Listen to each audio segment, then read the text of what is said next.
Hello, everybody. Welcome to my weird, wonderful world. And I'm finally getting back into reading the liner notes.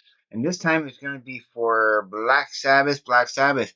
Now, I did this video yesterday, tried to do it yesterday, but I was in the middle of doing it and my computer kind of stopped on me. I ran out of room, so I had to clear up some space and I'm doing it again. And I wanted to read these. I'm going to be doing this in parts. This is going to be way too long for just one video. So I am going to be doing this in parts. This would be part one of probably three. I'm going to just stop after like 3 pages. I have an idea where to stop. So I'm going to probably stop right up to this point here, a couple of pages in. So I'll be reading that, and most of that right up until about here, and then I will continue the part two from here to another appointed point, and then part three, and I'll do part two on Sunday. I will do it on Sunday because I have some other video ideas I want to do route through this week. Friday, Saturday, I'm going to be especially Fridays.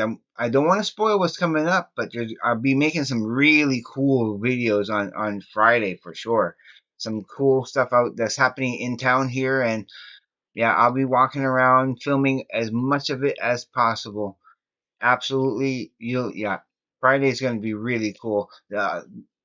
Probably have multiple on Fridays, and I am I want to go live on Saturday. I'm going to try to go live on Saturday at one point for sure. I'll schedule it and everything. We'll see how that goes, but I do want to go live for sure. All right, and this is going to be long enough as it is. Won't don't want to waste any time. Now for this first part here, this weird little intro.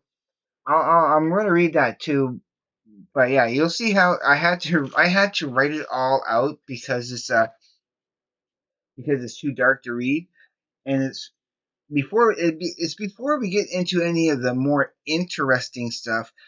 It's this is very poetic, and yeah, you'll see as I read. Okay, this intro reads as still falls the rain. The veils of darkness shroud the blackened trees, which, contorted by some unseen violence, shed their tired leaves and bend their boughs towards a great earth of severed bird wings.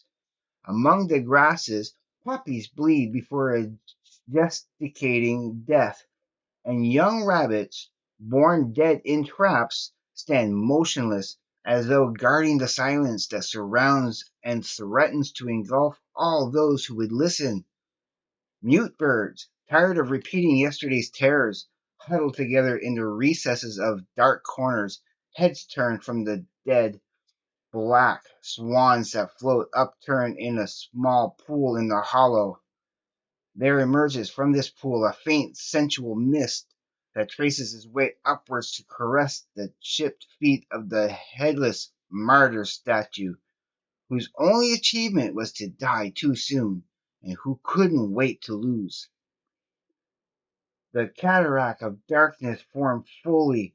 The long black night begins yet still.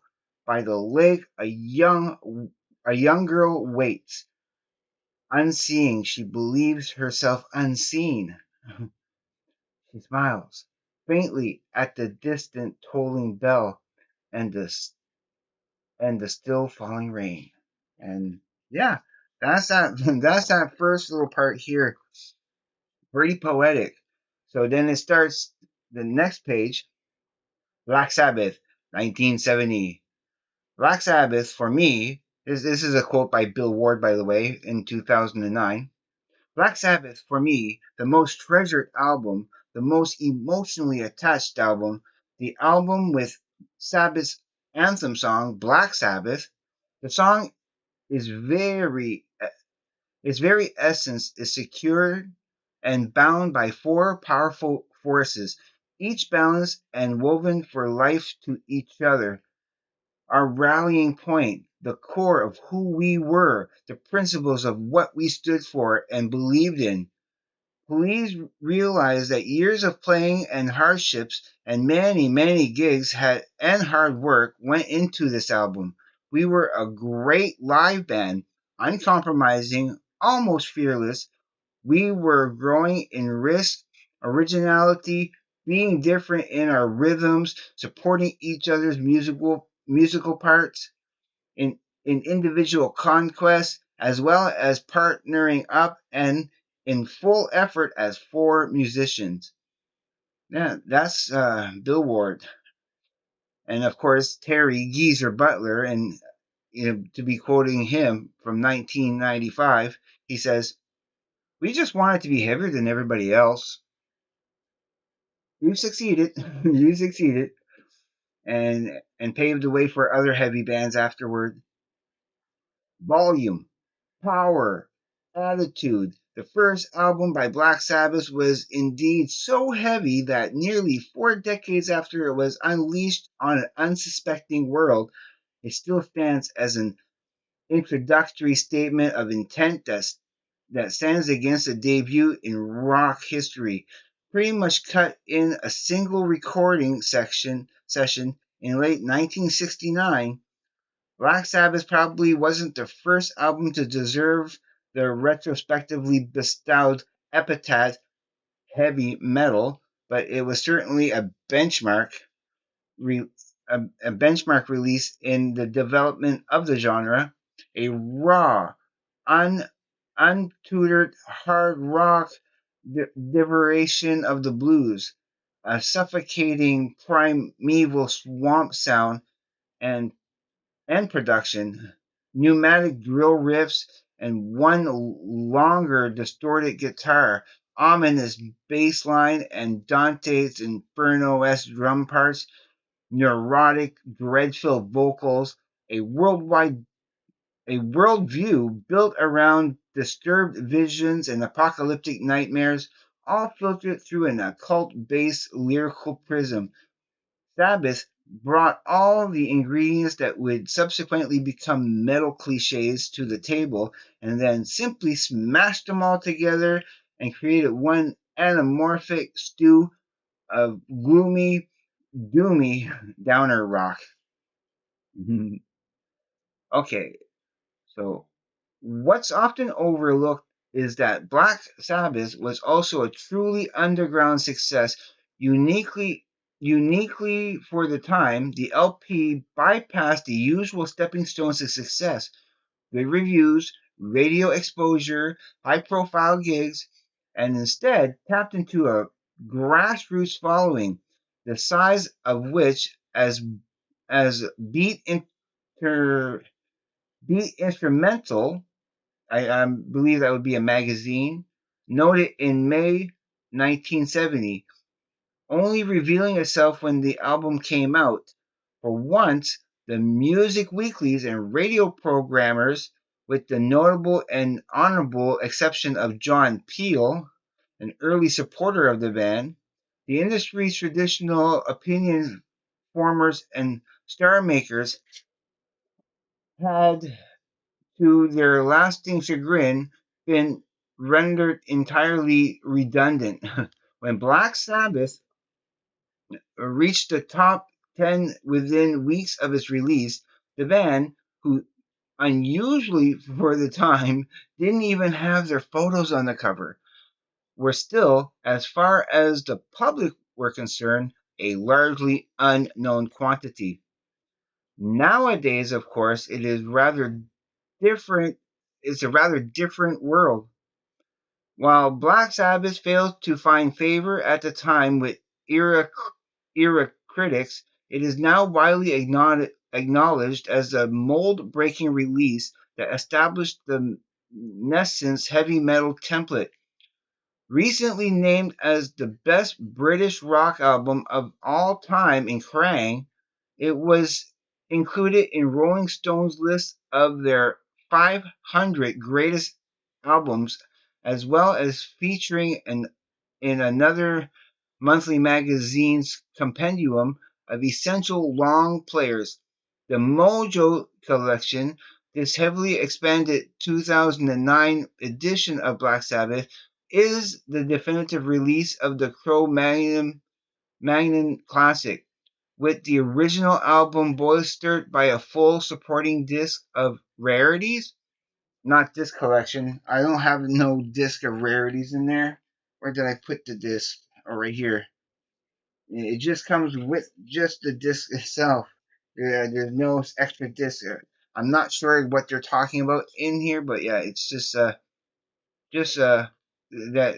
extra disc is supposed to have rarities, including previously unissued alternative takes and mixes from the same session. So this is yeah, I think this is a booklet that was supposed to be for a different edition. But no, I got the album as it is, and I'm happy with that. Okay, there's a quote here by Tony Iommi in 2004. He says, Birmingham was very rough when we were growing up. Music was our way out. We were all in gangs, but we didn't want to be in gangs. We wanted to be in a band. Yeah, of course you do. Okay, with all four Sabbath members having grown up in Ashton, it was inevitable that their paths would eventually cross. Before they finally came together in August of 1968 as the Polka Turk Blues Band, however, all had served an apprenticeship within the soft white underbelly of the Birmingham group scene. Guitarist Tony Iommi boasted the strongest pedigree, having made a local name for himself in the Rockin' Chevrolets before suffering a grotesque industrial accident that saw him slice the tip of two fingers. That but even that major setback hadn't deterred him, and after creating prosthetic fingertips with a melted a down liquid detergent. Yeah, down fairy liquid detergent bottle. The plastic from a detergent bottle, and joined the rest. Yeah, a band called the Rest, who had been formed by drummer Bill Ward.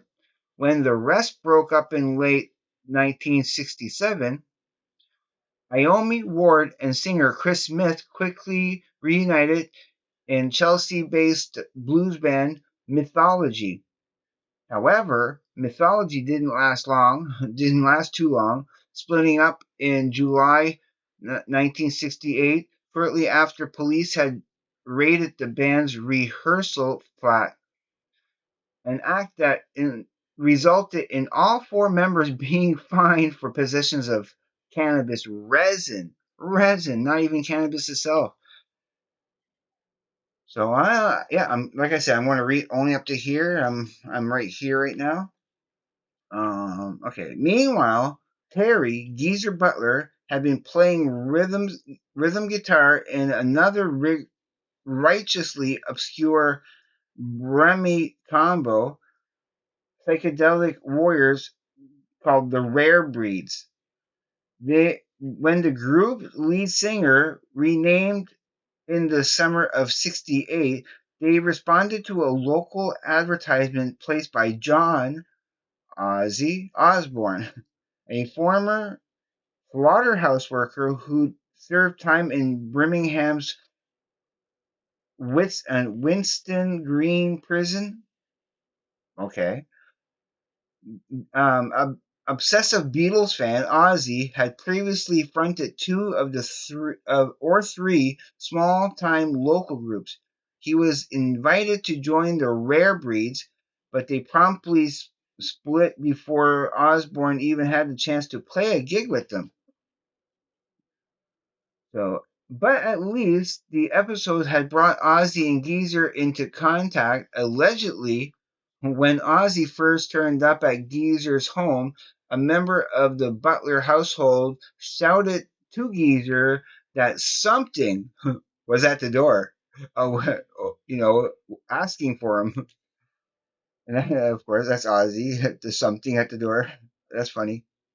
Um, and they teamed up with Tony Iommi and Bill Ward in August 1968 with Geezers switching to bass. The Polka Turk Blues Band were initially a six-piece, but slide guitarist Jimmy Phillips and saxophonist Alan Acker Clark were quickly dismissed. Um, I could stop it here and make this a shorter video, and then yeah, I think that's the best place to stop. I'm stopping it here because the next paragraphs would be a better opening for part two of this. So yeah, okay.